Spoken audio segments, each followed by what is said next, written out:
श्री कृष्णा श्री कृष्णा श्री कृष्णा श्री कृष्ण। गुरुर्ब्रह्मा गुरुर्विष्णु महेश्वरः गुरु साक्षात् परं ब्रह्म तस्मै श्री गुरवे नमः। तस्मै श्री गुरवे नमः।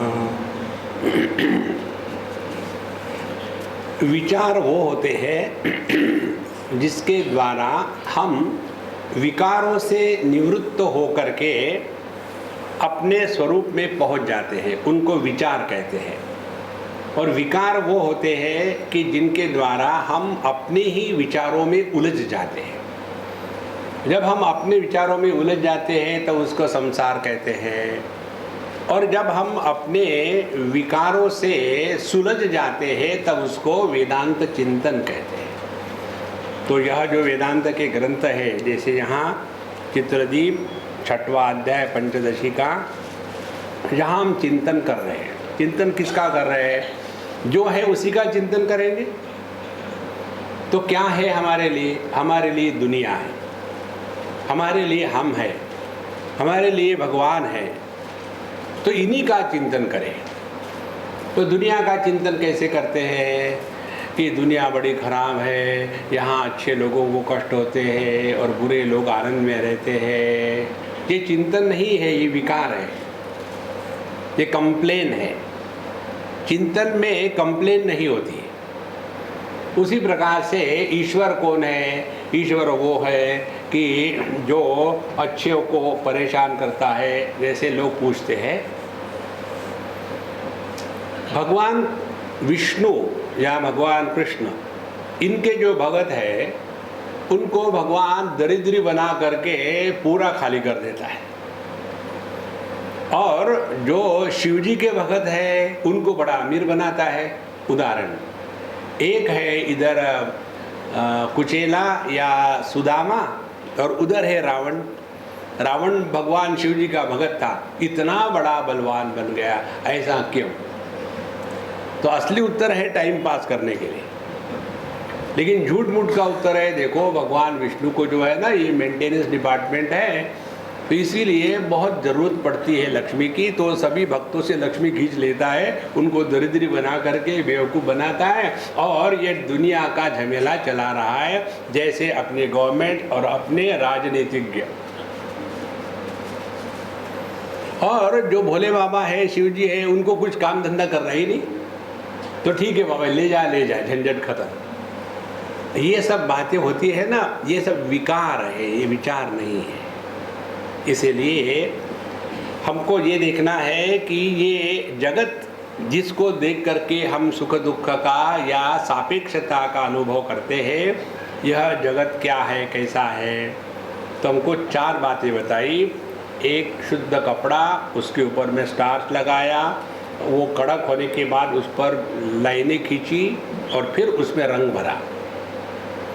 इसमें सत्य है कपड़ा, ऊपर की चीज़ें उस पर अध्यारोपित करी गई है, लेकिन इस कपड़े पर स्टार्च लगाने के बाद हम कपड़ा भूल जाते हैं, स्टार्च पर ध्यान जाता है, और स्टार्च के ऊपर में फिर चित्र बना दिए, पेंसिल से आउटलाइंस बना दी, तो हम जो स्टार्च है उसको भूल जाते हैं और ध्यान जाता है केवल उन आकृतियों के तरफ, और उनको जब रंग कर दिया तो चित्र के तरफ ध्यान जाता है और जो कपड़ा है वो ढक जाता है। इसी प्रकार से यह नाम रूप के चित्र के पीछे जो एक अधिष्ठान है वही ढक गया है, क्योंकि हमने महत्व नाम रूप को दिया है। तो यह जो दुनिया है, इसको निर्माण करने वाला कौन है? क्या परमात्मा है, या ईश्वर है, या जीव है, या प्रकृति है? देखो, तो यह विषय हम कर रहे हैं। जगत जोनिर्भवे देशः प्रभवाप्यय कृत्वतः आविर्भावति रो भावो उत्पत्ति प्रलयो मतौ। तो यह जो ईश्वर है, अब ईश्वर क्या हो गया? परमात्मा अपनी अनंत शक्ति के साथ जब यह अनंत शक्ति अव्यक्त रहती है तब उसको ईश्वर कहते हैं। और जब परमात्मा को अनंत शक्ति के सिवा ही कहा गया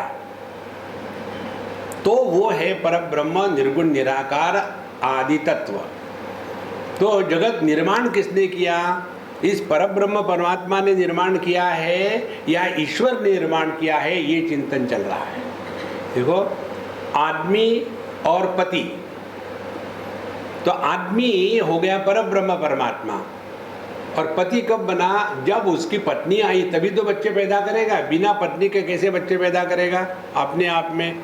अनलेस ही इज एमीबा।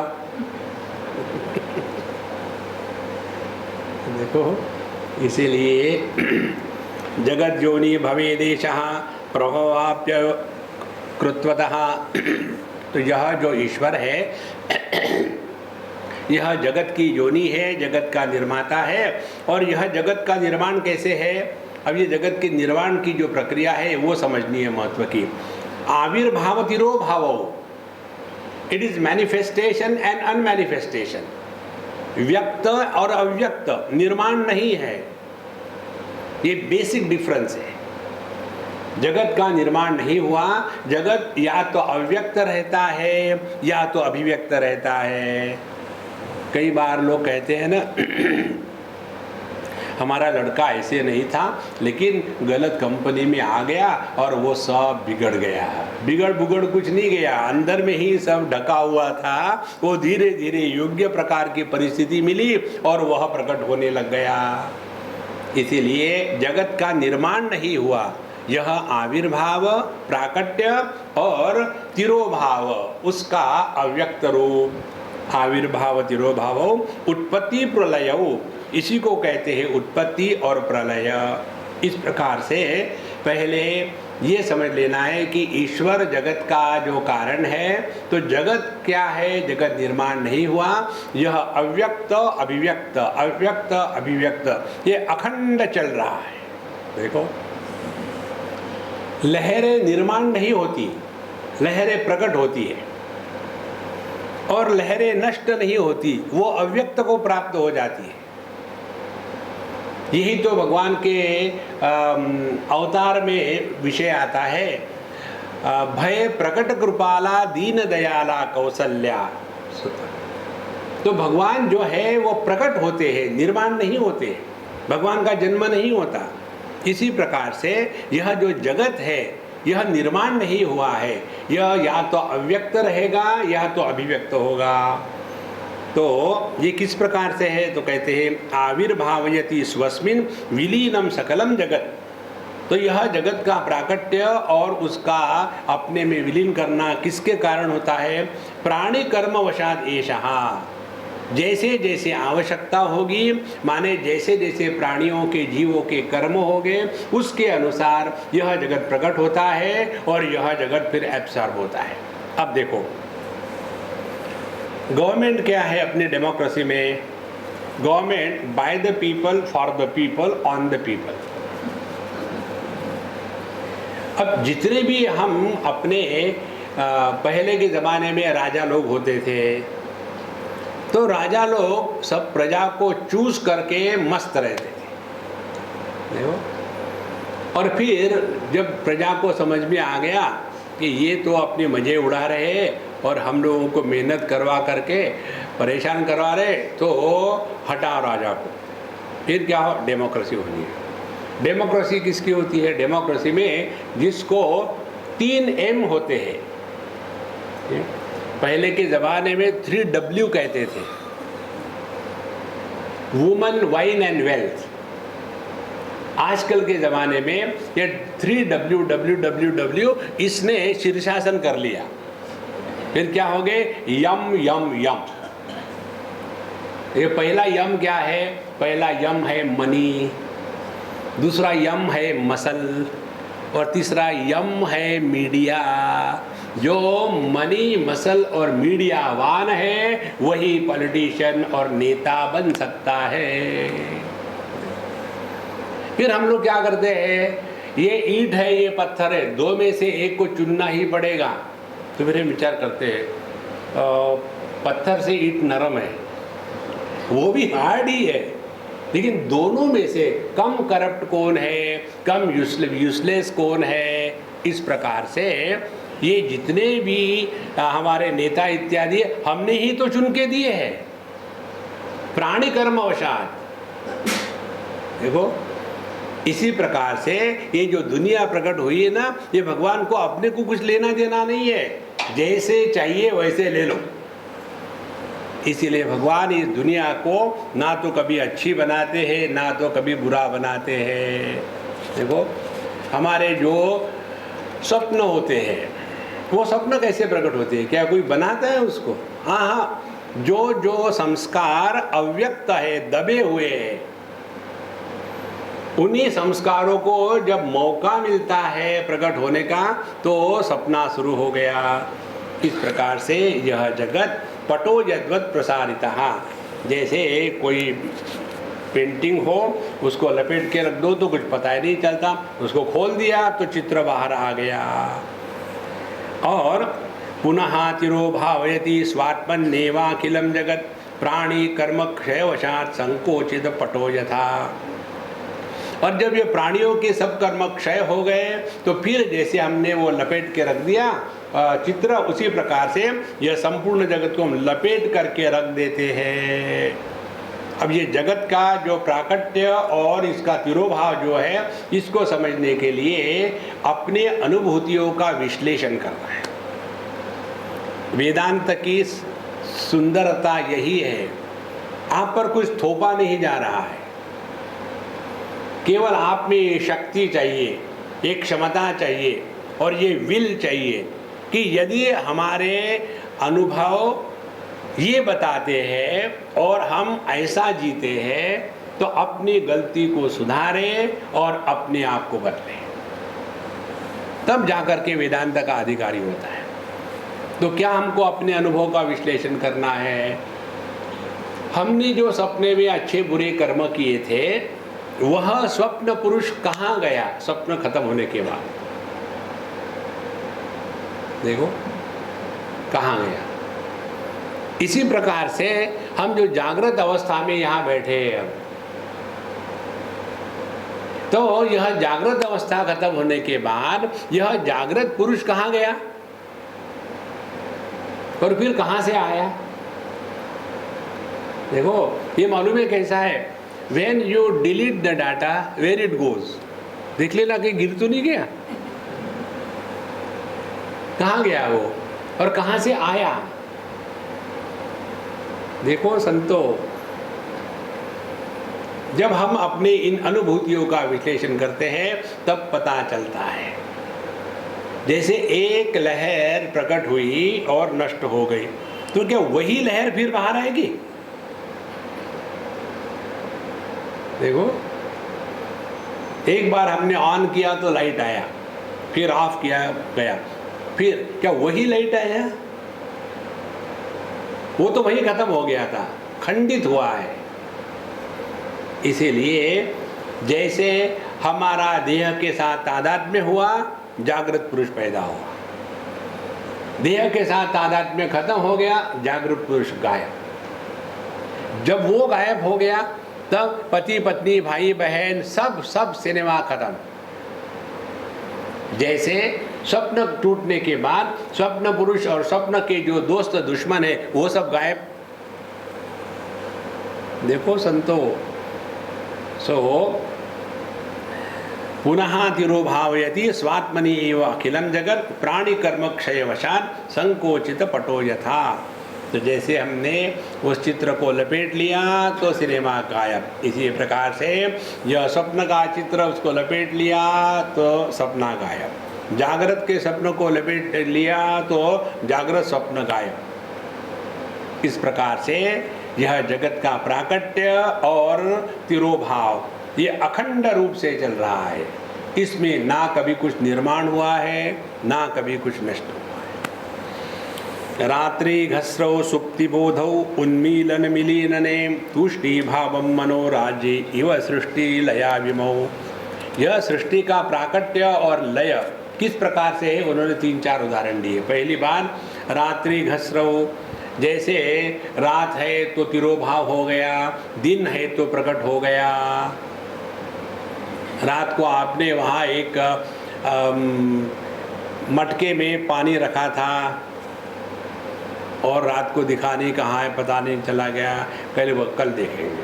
कल देखा प्रकाश आने के बाद तो वहाँ मटका प्रकट हुआ क्या? वो तो था ही। उस मटके में यदि लड्डू हो गए तो सुबह उठने के बाद उसमें रबड़ी नहीं बनेगी, लड्डू ही रहेगी, क्योंकि प्रकट कुछ नहीं हुआ है। इस प्रकार से यह जगत तिरोभाव और प्राकट्य होता। दूसरा, सुप्ति बोधौ, सोए तो दुनिया गायब, जगे तो दुनिया प्रकट, और उन्मीलन मिलीनने, उसी प्रकार से आंखों को खोला तो ये रूप रंग का जगत प्रकट हो गया, आंखों को बंद किया तो वो गायब हो गया। अब मुझे बताओ, ये जो दिखता है हमको आंखों के माध्यम से, ये क्या जगत दिख रहा है? ये तो जगत के प्रतिबिंब है हमारे मन पर। यह बहुत ही सूक्ष्म और सहज बात है। तो जो हमको जगत का दर्शन होता है ये केवल प्रतिबिंबों का दर्शन है, वास्तविक नहीं है। जैसे आप हमको देख रहे हैं, हमको थोड़ी देख रहे हैं आप देख रहे हैं हमारे ऊपर जो प्रकाश परावर्तित हो गया है, उस प्रकाश को देख रहे हैं, हमको नहीं देख रहे। यदि हमारे सामने एक ऐसी मीडियम रख दी जाए कि जहाँ लाल कोई कागज़ लगा दिया जाए तो हम लाल दिखेंगे, पीला लगा दिया जाए तो हमको पीलिया हो गया। इस प्रकार से जो हमको दिख रहा है वो केवल प्रतिबिंब है। और ये जो डेंटिस्ट लोग होते हैं ना, उनको प्रतिबिंबों पर काम करने की आदत हो जाती है, क्योंकि अंदर तो कुछ दिखता नहीं, तो वो इतना सा छोटा सा क्यूट आईना लेते हैं, अंदर रखते हैं और 10 बार ऐसा ऐसा करेंगे, क्योंकि वहाँ एकदम भाप बन जाते, कुछ दिखता नहीं। इसका मतलब थोड़ी कि वहाँ दांत नहीं है। सी, डॉक्टर दाते इज देयर। सो सुक्ति बोधो उन्मीलन निमीलने तूष्णी भाव मनोराज्य इव। इसी प्रकार से मन शांत है तो दुनिया गायब, मन विक्षेपित हो गया तो दुनिया प्रकट। इसी प्रकार से यह जो सृष्टि है इसमें निर्माण और विनाश नहीं है। यह सृष्टि केवल आविर्भाव तिरोभाव, व्यक्त अव्यक्त, व्यक्त अव्यक्त, और यह अखंड चल रहा है। इसमें कुछ भी निर्माण नहीं हुआ और कुछ भी नष्ट नहीं हुआ। आविर्भाव तिरोभाव शक्तिमत्वेन हेतुना आरंभ परिणामादि चोद्यानाम नात्र संभवः। इसलिए जगत को इस आविर्भाव तिरोभाव माने प्राकट्य और अव्यक्त को प्राप्त होना, ये ही सत्य है। इसमें बाकी के जो सिद्धांत बताते हैं जगत की निर्मिति के, आरंभवाद और परिणामवाद। आरंभवाद में कहते हैं पहले जगत नहीं था और फिर प्रकट हुआ, तो क्या अभाव से प्रकट हुआ है? अभाव से कुछ भी प्रकट नहीं हो सकता। उसी प्रकार से परिणामवाद, परिणामवाद माने क्या है? पहले दूध था, अब बन गया दही, फिर दही था, फिर बन गया बटर,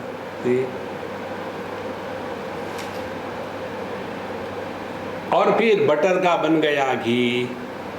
तो घी का फिर वापस बटर नहीं बनता, बटर का फिर वापस दही नहीं बनता, दही का फिर वापस दूध नहीं बनता। इसी प्रकार से परमात्मा से जगत बन गया, परमात्मा गायब, अब झंझट खत्म। यह परिणामवाद भी सत्य नहीं है।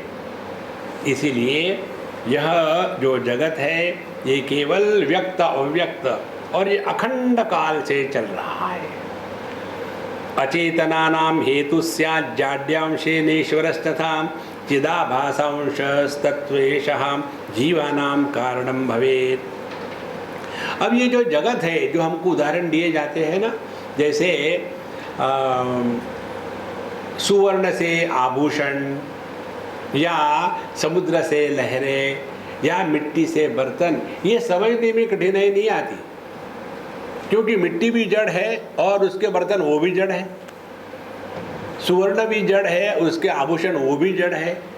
लेकिन जब हम देखते हैं तो इस दुनिया में इतनी विचित्रता और भिन्नता है। जड़ भी है, चेतन भी है, गतिशील है, स्थिर है, विकारी है, अविकारी है। इसीलिए सबका एक ही उपादान कारण कैसे होवे? तो इसके लिए बताते हैं अचेतना नाम हेतु।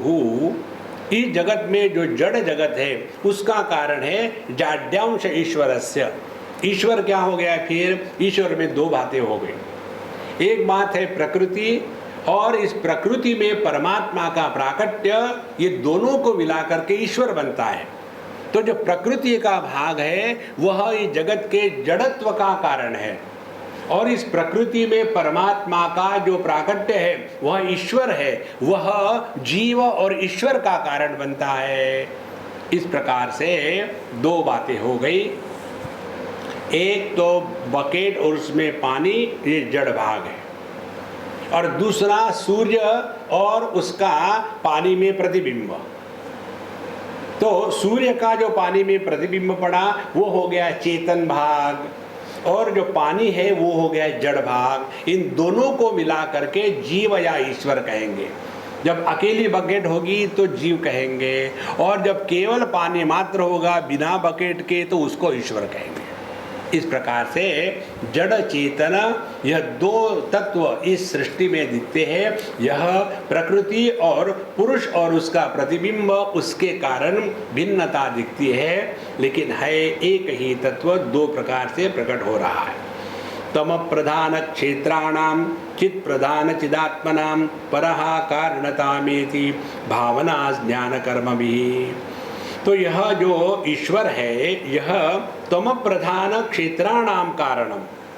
तो जो तमोगुण माने प्रकृति का जो भाग है उसको लेकर के यह इस जगत के जड़ अंश का कारण बनता है, और चित्त प्रधान जो है, जो ज्ञान को प्रधान रख करके कारण बनता है जीव और ईश्वर के लिए, वह है जो निमित्त कारण।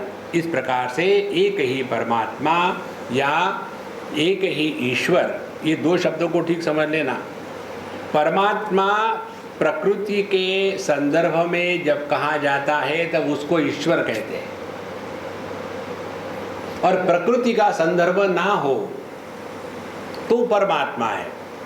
परमात्मा जगत का निर्माण नहीं करता। परमात्मा में जगत प्रकट नहीं होता, जगत प्रकट होता है ईश्वर के पश्चात। यही एक सूक्ष्म बात हमको समझनी है। बाकी के जितने भी सिद्धांत है ना, वो हमको ज़्यादा से ज़्यादा हिरण्यगर्भ तक ले जाते हैं, उसके आगे नहीं ले जाते। अच्छा, ये बताने के पश्चात अन्य इति वार्तिककारेण जड़ चेतन हेतुतां परमात्मनः एवोक्ता नेश्वरस्य चेत् शृणु। तो यह जो ऊपर का श्लोक था 88वां 188, यह सुरेश्वराचार्य का है, और उन्होंने ये श्लोक जो कहा है ये इसलिए कहा है कि परमात्मा और ईश्वर इनका अन्योन्य अध्यास हो गया है, ये बताने के लिए। किसी भी विषय को यदि हम आधा पढ़ के समझने का प्रयत्न करेंगे तो गड़बड़ी हो जाएगी। इति वार्तिककारेण जड़ चेतन हेतुता परमात्मनः एव उक्ता न ईश्वरस्य इति चेत् शृणु। यदि तुम्हारी ऐसी विचारधारा है कि सुरेश्वराचार्य ने जड़ और चेतन इन दोनों का कारण परब्रह्म परमात्मा ही है ऐसा कहा है, और नहीं कि ईश्वर है, तो ये तुम्हारी जो समझ है ये समझ गलत है। फिर क्या है? अब देखो, ये बहुत ही सूक्ष्म विचार है, ध्यान से समझ लेना। अन्योन्याध्यासमत्रापि जीवकूटस्थयोरिव ईश्वर ब्रह्मणो सिद्धम कृत्वा ब्रूते सुरेश्वरः। सुरेश्वराचार्य जी महाराज कहते हैं यह अन्योन्य अध्यास है। अन्योन्य अध्यास किसको कहते हैं? ये जो साधारण उदाहरण दिया जाता है, लोहा और अग्नि, इन दोनों के गुणधर्म भिन्न हैं। लोहे को अग्नि में डालो 2-4 घंटे के लिए, और जब वो एकदम लाल लाल हो जाएगा तब उसको अपने हाथ से उठाओ, तो उससे क्या होगा? आपको अन्योन्य अध्यास का अनुभव आएगा।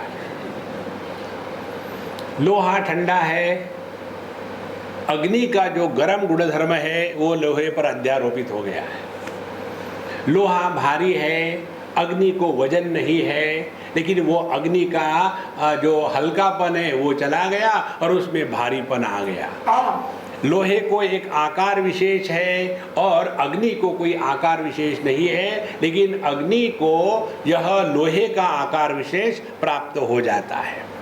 लोहा काला है और यह लाल है तो लोहा लाल हो जाता है। इस प्रकार से एक दूसरे की जो गुण है ये एक दूसरे पर अध्यारोपित होकर के एक ऐसी वस्तु प्रकट होती है कि जो है ही नहीं। इसी प्रकार से जीव कूटस्थयो इव, अब देखो कैसे अध्यास हो जाता है। दुख आया, यह प्रकाशित करने वाला कूटस्थ और दुख के साथ तादात्म्य हुआ, मैं दुखी, यह जीव, और तीसरी बार मैं जीव नाम से सत्य हूं। कूटस्थ की सत्यता और जीव की दुखता, इन दोनों को एक मिला करके साबूदाना की खिचड़ी, इसको कहते हैं अन्योन्य अध्यास। और ये हम सबका है। देखो कितनी स्पष्ट अनुभूति है अपनी। किसी भी व्यक्ति को अपने में परिवर्तन आने का अनुभव नहीं आता, किसी को भी नहीं आता कि हम बढ़ रहे हैं। दूसरा ही हमको कहता है आप बड़े हो गए हो, जरा ठीक से व्यवहार करो। मैं तो बड़ा हुआ, I don't feel I am grown up. You can never experience that. ये तो समाज सेवक आकर के बताते हैं अंकल आंटी पहले बार, तब जाकर के एकदम सांता क्लॉज के दर्शन हो जाते हैं। देखो अभी मैं बड़ौदा गया था, वहाँ एक सज्जन है, वो एकदम पूरी दाढ़ी, सफ़ेद सफ़ेद बाल, सफ़ेद कपड़े पहन करके आते सत्संग में, बहुत अच्छे साधक है।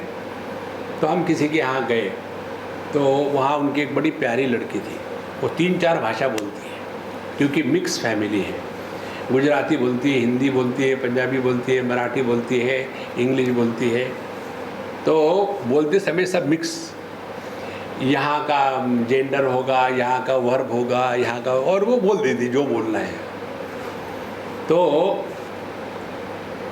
बोले स्वामी जी, आप तो स्वामी जी, ये कौन है? हमने कहा ये तो सांता क्लॉज है। बोले कपड़े बदलो, स्ट्रेट अवे। सांता क्लॉज लाल कपड़े पहनता है, सफ़ेद नहीं पहनता। तो यह कूटस्थ चैतन्य जो दुख को प्रकाशित कर रहा है सत्य है। दुख के साथ तादात्म्य होने के बाद दुखी, यह सत्य नहीं है। अनुभूति मैं दुखी, यही सत्य है। इसको कहते हैं अन्योन्य अध्यास। तो अन्योन्य अध्यासम अत्र अपि जीव कुटस्थयो इव ईश्वर ब्रह्मणो हो सिद्धम कृत्वा। तो यह जो ईश्वर है और परब्रह्म परमात्मा है, इनमें भी अन्योन्य अध्यास ही है, ये बताने के लिए उन्होंने कहा कि यह जगत ईश्वर से नहीं परमात्मा से निर्माण हुआ है। क्योंकि हम जानते हैं ईश्वर को और ईश्वर को ही नित्य सत्य मानते हैं, लेकिन ईश्वर का जो अधिष्ठान है वही अधिष्ठान जीव का है। समष्टि की उपाधि से जिसको ईश्वर कहते हैं, व्यष्टि की उपाधि से उसी को जीव कहते हैं। समष्टि व्यष्टि की उपाधियों का त्याग हो गया तो यह जो जीव है ये कभी ईश्वर नहीं हो सकता। समुद्र तो लहर बन सकता है, लेकिन लहर समुद्र नहीं बन सकता। देखो तो लहर क्या बन सकती है? पानी बन सकती है, समुद्र नहीं बन सकती। इसी प्रकार से जीव ने कभी भी ईश्वर बनने का प्रयत्न नहीं करना चाहिए। और योगाभ्यास में इत्यादि जो सिद्ध मार्ग है उसमें यही चक्कर है, आशीर्वाद दो या शाप दो और शॉपिंग सेंटर खोल दो। देखो कौन किसको आशीर्वाद देगा, कौन किसको शाप देगा। जब योग साधना और तपस्या करते हैं ना, तब अनेक सिद्धियां प्रकट हो जाती है। और ये सिद्धियों के चक्कर में फंसे तो डिफरेंट ब्रांड ऑफ जीवा। देखो, मुझे एक ने प्रश्न पूछा बड़ा अच्छा, बोले स्वामी जी मैं आपको प्रश्न पूछ रही हूँ लेकिन मेरी मजाक मत उड़ाना। मैंने कहा वो उड़ाने की जरूरत थोड़ी है, बोलो। थैंक गॉड उसको समझ में नहीं आया। तो उसने कहा कि स्वामी जी ज्ञानियों में भी सिद्धि प्रकट होती है क्या? हाँ। फिर ये दोनों में क्या फर्क है, योगियों की सिद्धियाँ और ज्ञानियों की सिद्धियाँ? हमने कहा कि योगी सिद्धियों के लिए प्रयत्न करके सिद्धियों का उपयोग करते हैं। ज्ञानियों में सिद्धियां प्रकट होती है लेकिन वो ना तो क्लेम करते हैं ना तो उसका उपयोग करते हैं। कारण क्या है? योगियों के लिए ये द्वैत का जगत सत्य है और ज्ञानियों के लिए ये द्वैत का जगत एक केवल भ्रांत कल्पना है। देखो, मूल फर्क ये है। इसीलिए नॉर्मली लोग कहाँ जाते हैं? अपनी इच्छा को पूरा करने के लिए। जहां इच्छा की पूर्ति होती है वह संसार है। जहां हम इच्छाओं के परे चले गए वो है अद्वैत वेदांत। देखो संतो, तो ईश्वर ब्रह्मणो हो सिद्धम कृत्वा ब्रूते सुरेश्वरः। सुरेश्वराचार्य जी ने यही बताने के लिए, जैसे परब्रह्म परमात्मा पर पंचकोशों की उपाधि के कारण जीवत्व अध्यारोपित किया जाता है, उसी प्रकार से उसी परब्रह्म परमात्मा पर माया के उपाधि के कारण ईश्वरत्व अध्यारोपित किया जाता है। ये बताने के लिए उन्होंने कहा कि यह परब्रह्म परमात्मा ही जगत निर्माण करता है। और फिर हम क्या करते हैं? जैसे हमने जीव को सत्य माना है उसी प्रकार से ईश्वर को भी सत्य मानने लग जाते। देखो, जिसने अपने जीव भाव का स्वीकार नहीं किया है उसके लिए परमात्मा ही है, ईश्वर नहीं है। देखो महाराज, और इसीलिए आप देखेंगे कि जैसी जैसी यह विचारधारा सूक्ष्म होती जाएगी और जब हम अपने कूटस्थ चैतन्य में स्थित हो जाएंगे, तब जब अन्य की प्रतीति ही नहीं है तो अन्य में क्या क्या आता है? अन्य में आता है जगत, अन्य में आता है ईश्वर। यदि जगत गायब हो गया तो ईश्वर का क्या काम है? यदि जीव गायब हो गया तो ईश्वर का क्या काम है? और ईश्वर गायब हुआ तो कुछ भी गायब नहीं हुआ, क्योंकि ईश्वर जो है परब्रह्म परमात्मा पर अध्यारोपित है। देखो, इस प्रकार से यह जो चित्र दीप का प्रकरण है वो हमको जीव भाव, जगत भाव, ईश्वर भाव, ये तीनों के तीनों परमात्मा पर अध्यारोपित है, ये बता करके हमारा ध्यान इस अधिष्ठान के तरफ खींचने के लिए है, ना तो जगत में कुछ प्राप्त करना लाभ हानि के लिए। सत्यम ज्ञानम अनंतम यत् ब्रह्म तस्मा समुत्थितः खम वायु अग्नि जलोर्वी औषधि दे अन्न देहा इति श्रुतिः आपात दृष्टितस्तत्र ब्रह्मणो भाति हेतुता हेतोश्च सत्यता तस्मात् अन्योन्यध्यासयिष्यते। और ये दो श्लोकों में यही बताया है। प्रारंभ कैसे हुआ यह विषय? सत्यम ज्ञानम अनंतम ब्रह्म, ये परब्रह्म परमात्मा सत्य ज्ञान अनंत है। और तस्मात् आत्मनः आकाश संभूतः, उस परमात्मा से आकाश, वायु, अग्नि, जल, पृथ्वी, औषधि, अन्न, देह इत्यादि निर्माण हुए। तो इसमें दिखने को ऐसे लगता है कि ये बताने जा रहे हैं कि सत्यम ज्ञानम अनंत ब्रह्म, यहीं से सब दुनिया निर्माण हुई। कहते हैं आपात दृष्टितः तत्र ब्रह्मणः हेतुता भाति। जिनको समझने की कमी है उनको ही ऐसे लगता है कि यहाँ बताया है कि यह परब्रह्म परमात्मा से जगत प्रकट हुआ। आपात दृष्टि माने वह दृष्टि जिसमें समझदारी की कमी है। देखो, समझदारी की कमी किसको कहते हैं? जैसे और समझदारी किसको कहते हैं? एक बार मैंने किसी को कहा, 2-3 लोग थे, मैंने लगा डम्बो तुमको कब समझ में आएगा? तो ऐसा कहने के पश्चात जिसको मैंने कहा वो चुप हो गए। और Swami ji, you should not call somebody dumbo like that. तो मैंने तुमको कहा क्या? बोले नहीं, तुम क्यों परेशान हो रही हो? जिसको कहा उसको पूछो। उसकी समस्या ये है, यदि मैं किसी और को डम्बो कहता तो उसको गुस्सा आता, स्वामी जी मेरा नाम आपने दूसरे को क्यों दिया?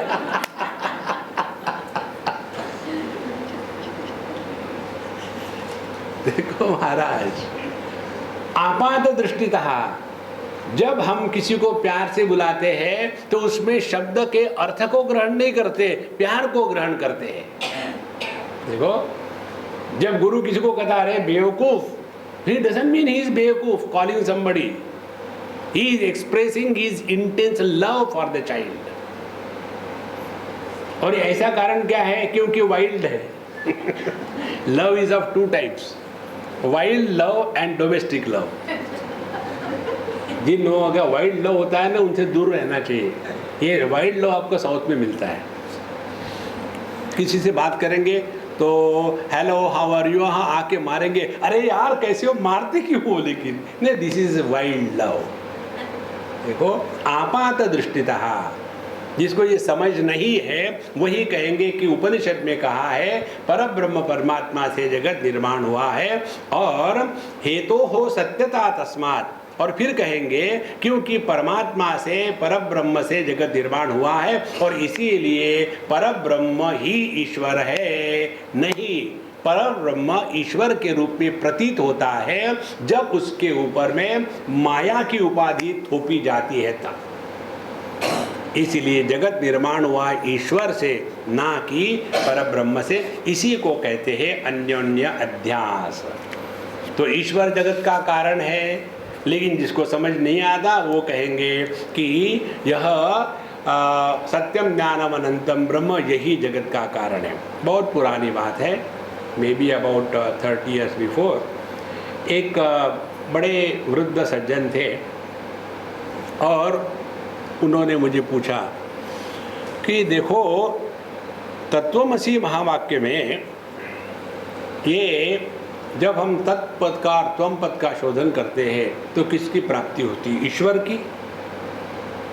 हमने कहा देखो, जब आप तत् और त्वम पद का शोधन करते हो ना, तो केवल एक का शोधन नहीं होगा, तो दोनों का होगा, एक का नहीं होगा। त्वम पद का शोधन का तात्पर्य है अंतःकरण की शुद्धि और तत्पद के शोधन का तात्पर्य है उस ईश्वर की खोज। जब यह जीव ईश्वर को खोजने लिखता है तो खो जाता है, और जब जीव खो गया तो क्या बचा? ईश्वर नहीं, परमात्मा बचा। क्यों? ईश्वर और जीव एक दूसरे की सापेक्षता में है। जब यह जीव ही गायब हो गया, देखो जैसे देहात्म भाव गायब हो गया गहरी नींद में, उसके बाद भी क्या हम पति पत्नी भाई बहन बने रहते हैं? वो अपने आप गायब हो जाएगा। ओहो, तो मैं आज तक तो यही समझता था कि तत्वमसि महावाक्य में बताते हैं कि जब यह जीव अपने आप को ठीक कर लेता है तो उसमें ऐश्वर्य प्रकट होता है। यदि ऐश्वर्य के प्राकट्य में ध्यान चला गया तो फिर अन्योन्य अध्यास खत्म नहीं हुआ, फिर भी मैं बना है। देखो, पहले मेरे संकल्प गलत थे, अब मेरे संकल्प ठीक है। मैं तो ज्यों का त्यों है ना। पहले मैं गरीब था, अब मैं अमीर हूँ। पहले मैं रोगी था, अब मैं योगी हूँ। इस मैं से निवृत्त कराता है वेदांत। इसीलिए अन्योन्याध्यास रूपोऽसौ अन्नलिप्त पटो यथा घट्टितस्तेनैकतामेति तद्वद् भ्रान्त्यैकतां गतः। अब ये अन्योन्य अध्याय जो हमने पहले से देखा है, उदाहरण, कपड़ा, उसके ऊपर स्टार्च लगाया, फिर उसके ऊपर में लाइनें खींची, फिर रंग दिया और फिर पोस्टर तैयार हुआ। इसमें कहते हैं कपड़े के ऊपर में स्टार्च लगाने के बाद वो कपड़ा एकदम स्टिफ हो जाता है, तो उसमें कपड़ा और स्टार्च इन दोनों का अन्योन्य अध्यास हो गया है। हम कहेंगे कपड़ा स्टिफ हो गया, कपड़ा पहले ढीला था और उसमें स्टार्च का स्टिफनेस आ गया, और स्टार्च को अपनी कोई ऐसी स्थिति नहीं थी, तो उसने कपड़े से वह स्थिति ले ली और एक नई वस्तु प्रकट हो गई कि यह स्टीफ कपड़ा है। तो stiffness from the starch and कपड़ानेस फ्रॉम द कपड़ा, दोनों को मिला करके अन्योन्य अध्यास हो गया, और उसी के ऊपर में अब लाइनें ड्रा करके चित्र बनाओ। तो भ्रांत्या एकताम गतः, तो यह केवल भ्रांति से ही हम कहते हैं कि ये दोनों एक ही है। ये हो गया जीव को लेकर के। आगे कहते हैं मेघाकाश महाकाशो विविच्येतेन पामरैः तद्वद् ब्रह्म ईशयो ऐक्यम पश्यन्ति आपात दर्शिनः। जो पामर है, पामर माने जो पा करके मरते हैं। आजकल सिनेमा चल रहा है ना पा, मुझे इसके ऊपर में वो इसका बहुत अच्छा लगा कार्टून, अपने अमूल का खा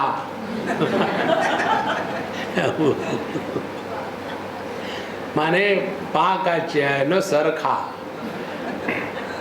तो मेघाकाश महाकाश, ये महाकाश तो समझ में आ जाता है। मेघाकाश कौन सा है? मेघाकाश माने इस आकाश में, महाकाश में बादल है, और उन बादलों में पानी के सूक्ष्म कण है, और उस पानी के सूक्ष्म कणों में महाकाश का प्रतिबिंब है, उसको कहते हैं मेघाकाश। अरे बाप रे, हमने तो कभी देखा ही नहीं। अरे देखा नहीं तो क्या हो गया, बुद्धि तो है ना, बुद्धि होती तो यहाँ की बात है। देखो, तो जैसे मेघाकाश को हम अनुमान से ग्रहण करते हैं, क्योंकि पानी में अन्य वस्तु का प्रतिबिंब पड़ता है, और मेघ में, बादलों में पानी के तुषार है, तो उसमें मेघ का या उसमें आकाश का प्रतिबिंब पड़ा, इसीलिए उसको मेघाकाश कहते हैं। तो कहते हैं पामरे ही न विवेच्यते। पामर माने जो केवल भोगात्मवादी है, जीवन में केवल भोग ही भोग करना है। देखो, जो व्यक्ति मेहनत करके भोग करता है, जो व्यक्ति करप्शन से पैसे कमा करके भोग करता है, जो व्यक्ति भगवान के पास जाकर के मांग करके भोग करता है, ये तीनों भोगी ही है। जिसको मेहनत करने की हिम्मत नहीं है वो करप्शन करता है, जिसको करप्शन करने की हिम्मत नहीं है वो भक्ति करता है।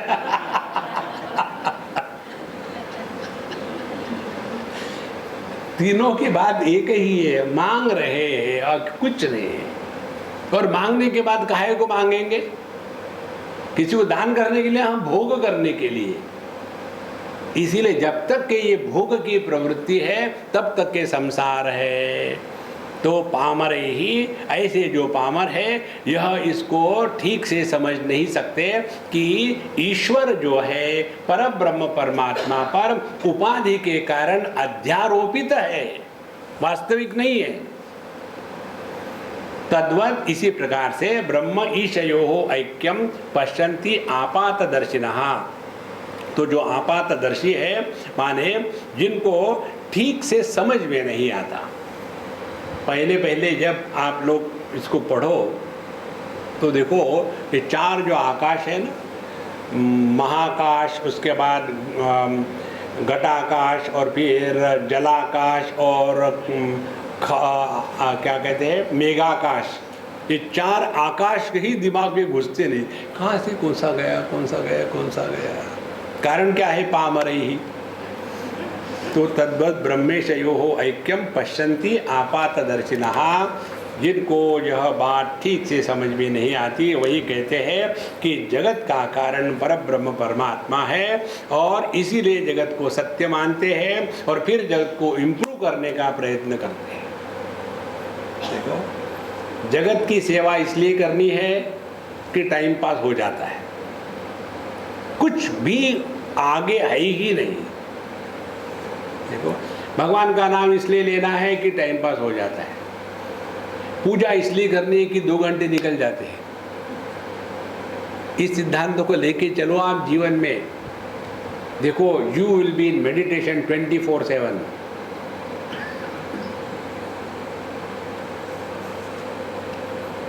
निरर्थक जीवन नहीं, निष्काम जीवन।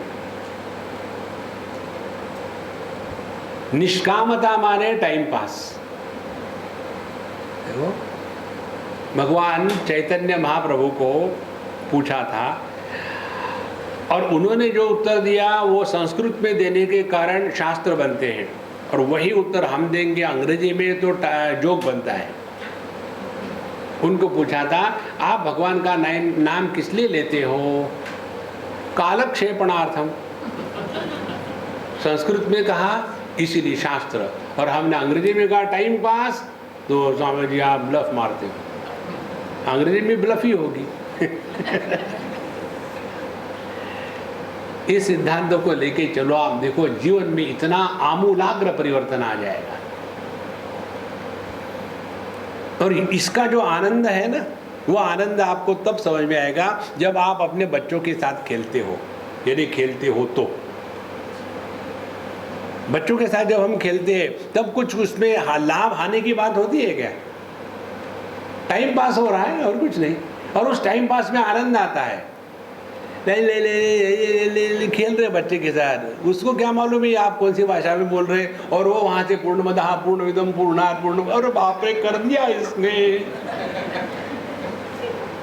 देखो इसीलिए संतो ये पूरा का पूरा जो वेदांत की साधना है ना, यही है। नैव किंचित करोमीति युक्तो मन्येत तत्त्ववित्। यही सिंपलेस्ट साधना है। इसीलिए इस तत्व को समझने के लिए विचार की प्रक्रिया ठीक होनी चाहिए। कौन सी विचार की प्रक्रिया है? उपक्रमादिभिर्लिंगैः तात्पर्यस्य विचारणान् असंगम ब्रह्म मायावी सृज्यतेश महेश्वरः। यदि हमने ठीक से चिंतन किया, तो ठीक से चिंतन करना माने क्या जी? तो कहते हैं उपक्रमादिभिः लिंगैः, किसी भी सिद्धांत का निर्णय लेने के लिए कि एग्जैक्टली क्या बताया है, इसके लिए विचार करने की एक प्रक्रिया होती है। अपने मर्जी से विचार नहीं करना है। इसको कहते हैं षड्विध लिंग निर्णय प्रक्रिया। 6 प्रकार के स्थानों से जाना पड़ता है। जैसे आपने समझो बेकार है इसलिए पीएचडी करी, हमारा तो क्लियर अंडरस्टैंडिंग है जो बेकार होते वही पीएचडी करते, जो सक्सेसफुल नहीं होते वही टीचर बनते हैं। अब मुझे बताओ, जो समझो मेडिकल ग्रेजुएट हो गए, अब उसके बाद अपना धंधा शुरू करो, जितना इन्वेस्टमेंट किया तो उतना निकालो। जो ये धंधा शुरू नहीं कर सकते वो मेडिकल कॉलेज में जाकर के प्रोफेसर बनते हैं, because they are not fit to face the challenges of life. Similarly जिनको कुछ आना देना नहीं, वो अपने जाकर के क्या कर रहे हैं? पीएचडी कर रहे हैं। आज तक कितने पीएचडी आके चले गए, कुछ फर्क नहीं पड़ा, जो कहते हो। तो वो पीएचडी करने वाले जो होते हैं ना, उनमें देखो आप, यदि उनको थीसिस प्रेजेंट करना है तो अपने मर्जी से नहीं, उसमें नियम होता है। पहले इंट्रोडक्शन, क्यों तुम ये कर रहे हैं खाली पीली, उसको बताओ। उसके पश्चात क्या कर रहे हो, क्या आवश्यकता है इसकी, और फिर कौन सी आपने उसके लिए प्रक्रिया की, मटेरियल मेथड क्या है, फिर उसके ऊपर क्या क्या पहले काम हुआ था, तो उसका रिव्यू ऑफ लिटरेचर, और फिर कैसे रिजल्ट आए, फिर रिजल्ट के लिए कौन सा स्टैटिस्टिकल टेक्निक अप्लाई किया है, फिर कैसा उसका विश्लेषण किया है, और फिर क्या कंक्लूजन हुआ है, और इस कंक्लूजन से क्या तुमको मिला? पीएचडी। और आखिरी में जाकर के कहाँ से कट पेस्ट किया है। ये सब थीसिस ऐसे ही निकलते हैं, उसमें कुछ होता नहीं राम। देखो, तो वहाँ भी विचारों को प्रकट करने के लिए एक नियम होते हैं। इसी प्रकार से वेदांत में पहला नियम है उपक्रम उपसंहार एकत्व। तो उपक्रम क्या है? उपक्रम ये है सत्यम ज्ञानम अनंतम ब्रह्म, यहाँ से प्रारंभ हुआ। और उपसंहार क्या है? यतो वाचो निवर्तन्ते अप्राप्य मनसा सह, जो वाणी का और मन का विषय नहीं बनता वह है परब्रह्म परमात्मा। और इसीलिए इस विषय का जो संदर्भ है या प्रयोजन है, प्रयोजन यही है कि परमात्मा को इस जगत से असंग सिद्ध करना। देखो, परमात्मा ने जगत निर्माण किया ये बताना नहीं है, परमात्मा पर यह जगत केवल भ्रांति के द्वारा अध्यारोपित हुआ है। इसके लिए एक उदाहरण हमने दिया आपको पहले। जब हम लहर और समुद्र कहते हैं तो लहर बन जाता है कार्य, समुद्र बन जाता है कारण, और ये दोनों पानी पर अध्यारोपित है। तो देखते तो हम है पानी, कहते हैं लहर, कहते हैं समुद्र। तो ये समुद्र और लहर कहाँ है? ये केवल वाचारंभणम विकारो नामधेय मृत्तिका एव सत्यम, यह केवल शब्द मात्र है, इसका कोई अर्थ नहीं है। देखो, जब हम लहरों को छूते हैं तो क्या पानी को छूते हैं कि लहरों को छूते हैं? छू रहे हैं पानी को, कहते हैं लहर। कूदे हैं पानी में, कहते हैं समुद्र में। इसीलिए पानी के दृष्टि से देखो तो ना लहर है, ना समुद्र है, ना कारण है, ना कार्य है। इसी प्रकार से अद्वैत के दृष्टि से देखो, परब्रह्म परमात्मा के दृष्टि से देखो तो ना तो जगत है, ना तो ईश्वर है। देखो, तो इस परमात्मा पर जीव जगत ईश्वर यह अध्यारोपित किया है, ये बताने का प्रयोजन है। जगत निर्माण हुआ कि पहले आकाश इत्यादि, ये उसका प्रयोजन नहीं है। तो उपक्रम उपसंहार, आगे कहते हैं अभ्यास। दूसरा अभ्यास इसलिए कि कितने ही बार बतावे हम भूल जाते हैं। अब हम जब से सुन रहे हैं पिछले 15-20 साल से, कितने बार रिपीट किया होगा कि वेदांत की साधना की पहली स्टेप है देहात्म भाव से निवृत्ति।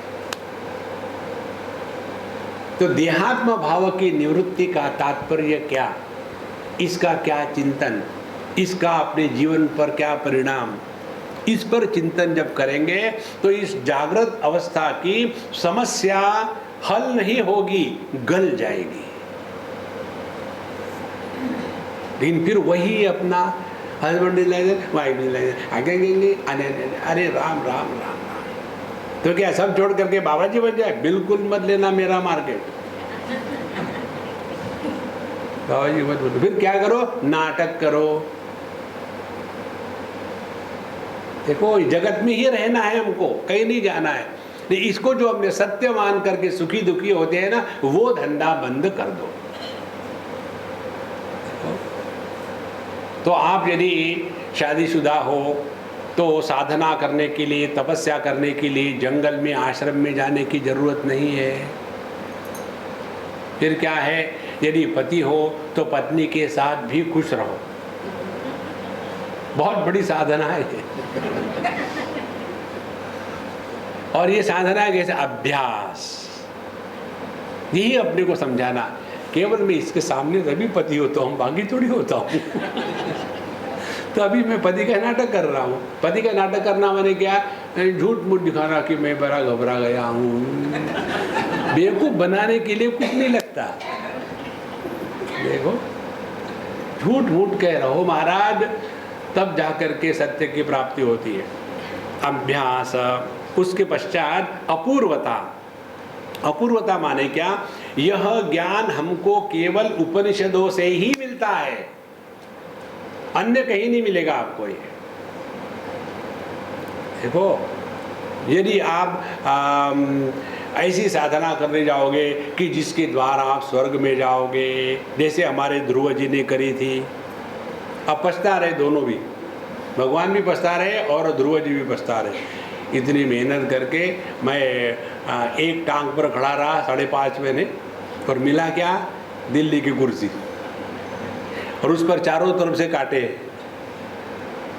देखो महाराज, इसीलिए अपूर्वता, यह ज्ञान हमको केवल उपनिषदों से ही प्राप्त होता है। प्रयोजन, और इस जगत, इस साधना का या इस ज्ञान का अध्ययन का प्रयोजन क्या है? प्रयोजन एक ही है, अपने स्वरूप की निष्ठा प्राप्त होना। दूसरा नान्य पंथा विद्यते नाय, इसको छोड़ करके दूसरा कोई भी मार्ग नहीं है। हमको अपने स्वरूप में निष्ठावान होना है, और स्वरूप में निष्ठावान होने का तात्पर्य क्या है? जगत अब हम पर पहले जैसे प्रभाव करता था, अब वैसे प्रभाव नहीं करता। देखो, यदि पहले हमको पर सेकंड 20 मिलियन टाइम्स गुस्सा आता था, हाई फ्रीक्वेंसी गुस्सा, हाई वोल्टेज, तो अब हमको 2-3 बार कम आता है। बहुत तरक्की हो गई, धीरे धीरे होगी तरक्की। और फिर हमको एक दिन समझ में आता है, जो गुस्सा करते हैं वो महाबेवकूफ होते हैं। देखो, जो डरते हैं वो बेवकूफ शिरोमणि होते हैं। तब जाकर के हमारा देहात्म भाव खत्म हो रहा है, और जितना देहात्म भाव खत्म होगा उतना यह जगत के प्रति आकर्षण अपने आप खत्म हो जाएगा। जगत के प्रति आकर्षण तभी है जब तक के देहात्म भाव है, और जब जगत के प्रति आकर्षण खत्म हो गया तो जगत में लाभ हानि समान हो जाते हैं। और यही भगवान कहते हैं, सुख दुखे समे कृत्वा लाभा लाभो जया जयो। यह जो समत्व बौद्धिक स्तर पर है, ये समत्व पहली स्टेज है। ये बौद्धिक समत्व से हट करके हम आनुभूतिक समत्व में आ जाते हैं, और आनुभूतिक समत्व से हट करके हम उस निष्ठा में पहुंच जाते हैं कि यत्र यत्र मनो याति तत्र तत्र समाधयः। Thereafter we don't do meditation, we live in meditation 24/7। देखो, मेडिटेशन में जीना है, मेडिटेशन करना नहीं है, वो उपमा नहीं है। तो प्रयोजन, और उसके पश्चात अर्थवाद। अर्थवाद माने क्या? अर्थवाद का अर्थ समझ लो। हनुमान जी को देखने पश्चात भगवान राम कहते हैं कि मुझे तो तुम भरत से भी ज़्यादा प्यारे हो। तो लक्ष्मण जी वहाँ खड़े हैं, पता नहीं अभी बंदर आया कहीं से, भरत जी मेरा भाई इनके लिए अपनी जान लगाने के लिए तैयार है, और ये सीधा कह देते भरत से भी ज़्यादा प्यारा है। इसको कहते अर्थवाद। अर्थवाद के द्वारा हम जिसको महत्व देना चाहते हैं उसको इतना महत्व बताते हैं कि उसके सामने सभी तुच्छ है, उसको कहते हैं अर्थवाद। इसमें किसी को तुच्छ कहने का तात्पर्य नहीं है, इसका महात्म्य प्रकट करने का तात्पर्य है। तो जब भगवान ने कहा कि भरत से भी ज़्यादा मुझे हनुमान जी प्यारे हैं, तो उनका कहने का तात्पर्य है कि वो मुझे अतीव प्यारे हैं। भक्ता ते स्तीव में प्रियः, भगवद गीता में 12वें अध्याय के अंतिम श्लोक में कहते हैं, ये तु धर्म्यामृतमिदं यथोक्तम पर्युपासते श्रद्धाना मत परमा भक्ता ते तीव में प्रियः। जो इसको न जानते हुए भी केवल श्रद्धा के द्वारा मेरे पर समर्पित हो जाते हैं, वो मेरे भक्त अति प्यारे हैं। माने जिन्होंने इतना सब कुछ किया वो प्यारे हैं, और जो नहीं जानता वो अति प्यारा है। इसको कहते हैं अर्थवाद। और फिर आखिरी में 6वीं बात होती है उपपत्ति। उपपत्ति माने ऐसी विचार की, तर्क की प्रक्रिया की जिसके द्वारा हम शास्त्र के सिद्धांत को ग्रहण करें, ना कि त्याग करें। Logic can be applied in both ways. अब गलत लॉजिक और ठीक लॉजिक बता दें। एक बार एक लड़का अपने माँ को ले आता था, और एक बार टकरा गया हमसे, तो उसके माँ ने कहा, स्वामी जी ये मेरा लड़का है, मुझे रोज़ ले आता है सत्संग के लिए, ले जाता है। मैंने बहुत बढ़िया है, सुखी रहो। तो उस लड़के ने पूछा कि स्वामी जी आप बताते हो ना भगवान हर जगह है। कहाँ बताते हैं? तो फिर मम्मी को मंदिर में आने की क्या ज़रूरत है? न कुछ ज़रूरत नहीं। तो आप उसको समझाओ, मुझे रोज़ लाना जाना पड़ता है। तो मैंने कहा तुम मेरे नज़दीक में आओ, तेरे कान में बताता हूँ। देखो तुम्हारी मम्मी है अज्ञानी, तुम तो ज्ञानी हो। अब अज्ञानी के साथ ऐसे ही रहना पड़ता है, क्योंकि जो तुमने कहा ना कि भगवान सब जगह है, केवल मंदिर में नहीं है, इसलिए मंदिर में नहीं आना। हाँ, भगवान सब जगह है तो मंदिर में आने की क्या जरूरत है? ये हो गया गलत तर्क। भगवान हर जगह में है तो क्या मंदिर में नहीं है? देखो, गाय में दूध सर्वव्याप्त है, तो दूध निकालने के लिए कान को ऐसा करना शुरू कर दो, निकलेगा उसमें से दूध। इसी प्रकार से परमात्मा सब जगह व्याप्त होते हुए भी इसका प्राकट्य मंदिरों में सहजता से हमारे हृदय में होता है, मूर्तियों में नहीं होता। जिसके हृदय में भगवान प्रकट होते हैं उसी को मूर्ति में भगवान दिखते हैं। देखो, नहीं तो कई भक्तों की ऐसी कहानियां आती है ना कि वो गए, उनसे भगवान बात कर रहे, बाकी लोगों से नहीं कर रहे। तो भगवान उनसे बात कहाँ कर रहे थे? मूर्ति में या उनके हृदय में? हमको जो भी ज्ञान होता है अपने हृदय में ही होता है। जो वस्तु हमारे मन में प्रवेश नहीं करती उसका अस्तित्व हमारे लिए नहीं होता। इस प्रकार से तर्क जो है, उपपत्ति जो है, वो इस प्रकार से होवे कि जिसके द्वारा हम सत्य को ठुकरावे नहीं बल्कि उसको स्वीकार कर सके। सत्यम ज्ञानम अनंतम चेति उपक्रम्योपसंहृतम यतो वाचो निवर्तन्ति इति असंगत्व निर्णयः। जो हमने आपको बताया था कि इसीलिए प्रारंभ होता है इस तैत्तिरीय उपनिषद में सत्यम ज्ञानम अनंतम ब्रह्म यो वेद निहितम गुहायाम। उसके बाद पूरा प्रसंग चलता है और आखिरी में जाकर के ये मंत्र आता है यतो वाचो निवर्तन्ते अप्राप्य मनसा सह।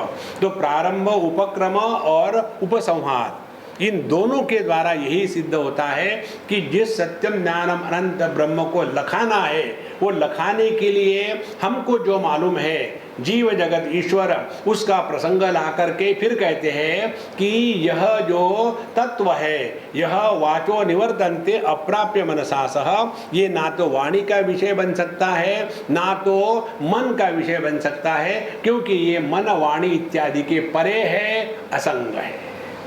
यह बताने के लिए यह विषय है, ना कि परमात्मा से जगत प्रकट हुआ, बल्कि यह जीव जगत ईश्वर जैसे कपड़े पर स्टार्च लगाना, लाइनें खींच करके आकृतियां बनाना और रंग बनाना, जैसे ये तीन प्रक्रिया होती है, उसी एक परमात्मा पर जीव जगत ईश्वर यह तीन प्रकार की आकृतियां अध्यारोपित करी जाती है। इन तीनों का आधार एक ही सत्यम ज्ञानम अनंतम ब्रह्म है।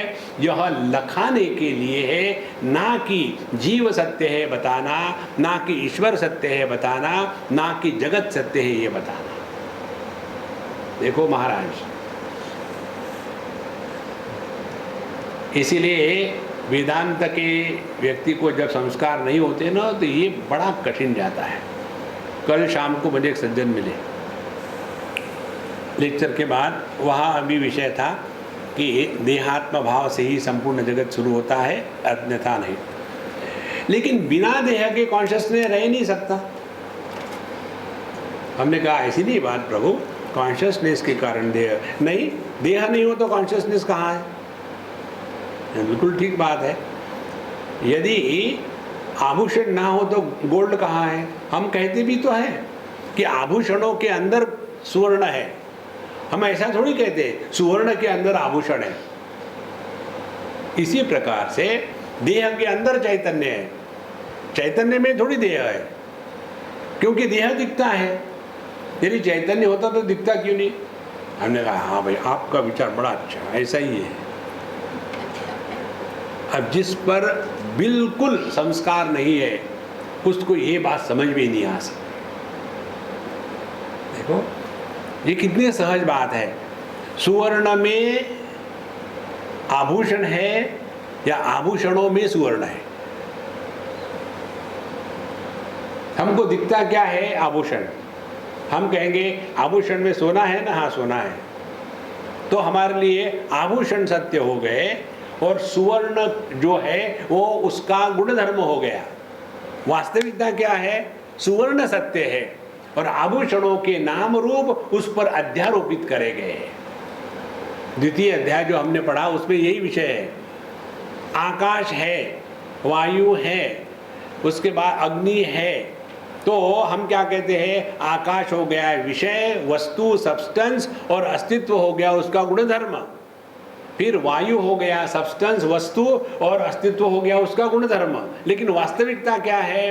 वास्तविकता यह है कि एक ही सत्ता पर ये सभी के सभी अध्यारोपित करे गए हैं। ये जो उल्टा समझ है ना, यही तो संसार का कारण है। देखो, इसीलिए हमको लगता है हमारे कारण दुनिया है। नहीं बाबा, दुनिया के कारण हम है। यदि रूप रंग ही नहीं है तो आंखों का क्या करोगे? शब्द ही नहीं है तो कानों का क्या करोगे? या उल्टा कहो, कान ही नहीं तो शब्दों का क्या करोगे? इसमें महत्व किसको दिया हमने? शब्द को या श्रवण शक्ति को? श्रवण शक्ति हो, शब्द हो, लेकिन मन नहीं है पीछे, तो जैसे अब हो रहा है। देखो, और शब्द हो, श्रवण शक्ति हो, मन हो, लेकिन चैतन्य ना हो तो राम नाम सत्य है। इसीलिए यतो वाचो निवर्तन्ते इति असंगत्व निर्णयः, यही सिद्ध करने के लिए बताया है। और यही बात आगे कहते हैं, मायी सृजति विश्वं सन् निरुद्ध तत्र मायया अन्य इत्यपरा ब्रूते श्रुति तेनेश्वर सृजेत्। और अन्य श्रुति में भी कहते हैं कि जो माई है, ईश्वर है, वही जगत का निर्माण करता है अपने माया के द्वारा, और फिर अपने में ही संपूर्ण विश्व को तिरोहित कर लेता है। इस प्रकार से जो जगत है यह ईश्वर के द्वारा निर्मित होता है, ना कि किसी परब्रह्म परमात्मा के द्वारा। इस प्रकार से यह संपूर्ण जगत का निर्माण करने वाला ईश्वर परमात्मा पर माया की उपाधि के कारण अध्यारोपित किया गया। इसी परमात्मा पर पंचकोशों की उपाधि के कारण जीवत्व अध्यारोपित किया गया है। इसी परमात्मा पर नाम रूप की उपाधि के कारण जगतत्व अध्यारोपित किया गया है। यदि जगत का नाम रूप हटा दो, जीव के पंचकोश हटा दो, माया हटा दो ईश्वर से, तो जो बचेगा वह अकाट्य अस्तित्व है। और यह अकाट्य अस्तित्व इसलिए ये है या नहीं है इस कैटेगरी में नहीं आता। जिस वस्तु के ज्ञान में होना और न होना यह विकल्प संभव है, वह बौद्ध प्रत्यय है। वह केवल बुद्धि से ग्रहण किया गया ज्ञान है। जैसे जागृत अवस्था और स्वप्नावस्था में सभी वस्तुओं का ज्ञान है के रूप में होता है, और सुषुप्ति में ज्ञान होता है अभाव के रूप में। क्या ऐसा ज्ञान अपने होने का है कि कभी है कभी नहीं है?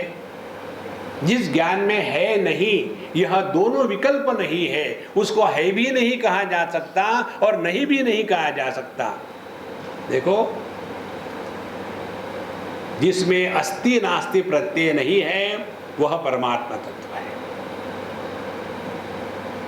संत ज्ञानेश्वर अपने अमृतानुभव में कहते हैं कि जो सत्यम ज्ञानम अनंतम सच्चिदानंद 3 शब्द है परमात्मा को लखाने के लिए। पहले तो शब्दों की बड़ी ग्लोरी गाते हैं, शब्द बड़े शक्तिवान है इत्यादि, और आखिरी में जाकर के कहते हैं इससे बड़ी ब्लफ कोई नहीं है कि परमात्मा सत्यम ज्ञानम अनंतम ब्रह्म है। असत्य के निवारण के लिए सत्य का प्रयोग किया जाता है, जड़त्व के निवारण के लिए चैतन्य का प्रयोग किया जाता है, और दुख के निवारण के लिए आनंद का प्रयोग किया जाता है। जिसमें असत्य, दुख और अज्ञान का लवलेश नहीं है, उसको सच्चिदानंद कहने की क्या जरूरत है? जब आपके पास एक ही बच्चा है तो आप ऐसा कहेंगे क्या, he is my elder son, एकमेवा द्वितीय है, तो एल्डर और यंगर कहाँ हो गया? जैसे एक माँ ने इनोसेंस में कह दिया स्वामी जी मेरा लड़का बहुत इंटेलिजेंट है, अभी अभी नई स्कूल खोली उसमें गया और ये फर्स्ट आया, तो मैंने उसकी एग्जामिनेशन देना शुरू कर दी। मैंने कहा यार तुम बड़े इंटेलिजेंट हो, तुम्हारी मम्मी कहती तुम फर्स्ट आ गए, कितने स्टूडेंट है तुम्हारे क्लास में? स्वामी जी मैं अकेला हूँ। अब अकेला होगा तो सेकंड आएगा कैसे? इसीलिए यह जो ईश्वर है यही जगत का कार्य करने वाला है, निर्माण करने वाला है, और परमात्मा में ये जीव जगत ईश्वर वैसे ही अध्यारोपित है जैसे कपड़े पर स्टार्च है, लाइनें हैं और चित्र है। तो हमारा ध्यान लेना जाना है इस अधिष्ठान पर, उसके लिए यह चित्रदीप प्रकरण है। और यह ईश्वर फिर ये जगत जो निर्माण करता है, कैसे निर्माण करता है? वो पहले आटा भिगोया, उसके बाद उसके लड्डू बनाए, ऐसा बनाता है कि एकदम जादू के जैसा बुम। दो में से कौन सी प्रक्रिया ईश्वर के जगत बनाने की ठीक है, ये बताइए। इस विषय को हम कल लेंगे। ओम पूर्णमदः पूर्णमिदं पूर्णात् पूर्णमुदच्यते पूर्णस्य पूर्णमादाय पूर्णमेवावशिष्यते। ओम शांति शांति शांति। हरि ओम। श्री गुरुभ्यो नमः। हरि ओम।